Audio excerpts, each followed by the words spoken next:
কালি ABMSUৰ এটা বিশেষ বক্তব্য আমি দেখিবলৈ পালোঁ আৰু তেওঁলোকে এনেধৰণৰ অসমীয়া বিদ্বেষী আচলতে মন্তব্য দিছে। তেওঁলোকে এটা কথা উল্লেখ কৰিছে যে আগন্তুক যি অসমত লোকপিয়ল হ'ব সেই লোকপিয়লত তেওঁলোকৰ যি ভাষা লিখিব লাগে লোকপিয়লত তেওঁলোকে অসমীয়া নিলিখো বুলি কৈছে আৰু আমি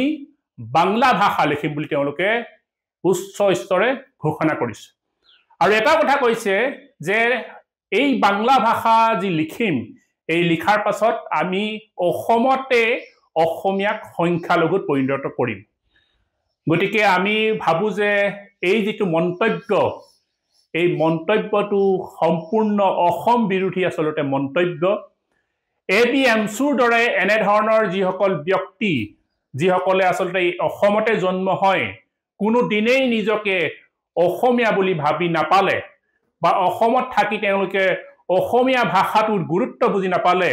যে অসমীয়া ভাষা আন্দোলনৰ কাৰণে কিমান আচলতে শ্বহীদ হৈছিল, এই অসমৰ কাৰণে কিমান বীৰ বীৰাংগনাৰ ত্যাগৰ বিনিময়ত আজি অসমখন বাচিল, এই কথাবোৰ কোনো বুৰঞ্জীৰ আচলতে জ্ঞান নাই তেওঁলোকৰ। গতিকে আমাৰ টাইপাৰ কেন্দ্ৰীয় সমিতিৰ তৰফৰ পৰা চৰকাৰলৈ এটা আহ্বান জনাইছোঁ যে যিসকল ABMSUৰ এনেধৰণৰ ব্যক্তিয়ে এনেধৰণৰ মন্তব্য কৰিছে অসম বিৰোধী মন্তব্য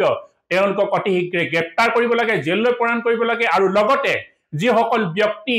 নিজকে অসমত অসমীয়া বুলি নাভাবে তেওঁলোকে অসম ত্যাগ কৰিবলৈ আমি আহ্বান জনালো আৰু তেওঁলোকক আমি বাংলাদেশলৈ যাবলৈ টাইপাৰ তৰফৰ পৰা আহ্বান জনালো। আৰু পুনৰবাৰ কৈছো যে এনেধৰণৰ অসম বিৰোধী যিসকলে মন্তব্য দিছে তেওঁলোকক পুনৰ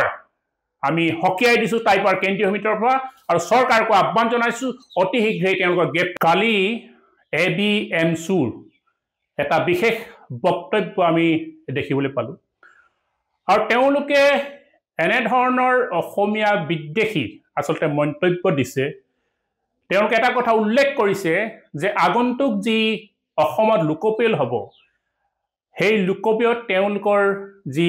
ভাষা লিখিব লাগে লোকপিয়লত তেওঁলোকে অসমীয়া নিলিখো বুলি কৈছে আৰু আমি বাংলা ভাষা লিখিম বুলি তেওঁলোকে উচ্চ স্তৰে ঘোষণা কৰিছে। আৰু এটা কথা কৈছে যে এই বাংলা ভাষা যি লিখিম এই লিখাৰ পাছত আমি অসমতে অসমীয়াক সংখ্যালঘুত পৰিণত কৰিম। গতিকে আমি ভাবো যে এই যিটো মন্তব্য এই মন্তব্যটো সম্পূৰ্ণ অসম বিৰোধী আচলতে মন্তব্য। ABMSUৰ দৰে এনেধৰণৰ যিসকল ব্যক্তি যিসকলে আচলতে অসমতে জন্ম হয় কোনো দিনেই নিজকে অসমীয়া বুলি ভাবি নাপালে বা অসমত থাকি তেওঁলোকে অসমীয়া ভাষাটোৰ গুৰুত্ব বুজি নাপালে যে অসমীয়া ভাষা আন্দোলনৰ কাৰণে কিমান আচলতে শ্বহীদ হৈছিল, এই অসমৰ কাৰণে কিমান বীৰ বীৰাংগনাৰ ত্যাগৰ বিনিময়ত আজি অসমখন বাচিল, এই কথাবোৰ কোনো বুৰঞ্জীৰ আচলতে জ্ঞান নাই তেওঁলোকৰ। গতিকে আমাৰ টাইপাৰ কেন্দ্ৰীয় সমিতিৰ তৰফৰ পৰা চৰকাৰলৈ এটা আহ্বান জনাইছোঁ যে যিসকল ABMSUৰ এনেধৰণৰ ব্যক্তিয়ে এনেধৰণৰ মন্তব্য কৰিছে অসম বিৰোধী মন্তব্য তেওঁলোকক অতি শীঘ্ৰে গ্ৰেপ্তাৰ কৰিব লাগে, জেললৈ প্ৰেৰণ কৰিব লাগে আৰু লগতে যিসকল ব্যক্তি নিজকে অসমত অসমীয়া বুলি নাভাবে তেওঁলোকে অসম ত্যাগ কৰিবলৈ আমি আহ্বান জনালো আৰু তেওঁলোকক আমি বাংলাদেশলৈ যাবলৈ টাইপাৰ তৰফৰ পৰা আহ্বান জনালো। আৰু পুনৰবাৰ কৈছো যে এনেধৰণৰ অসম বিৰোধী যিসকলে মন্তব্য দিছে তেওঁলোকক পুনৰ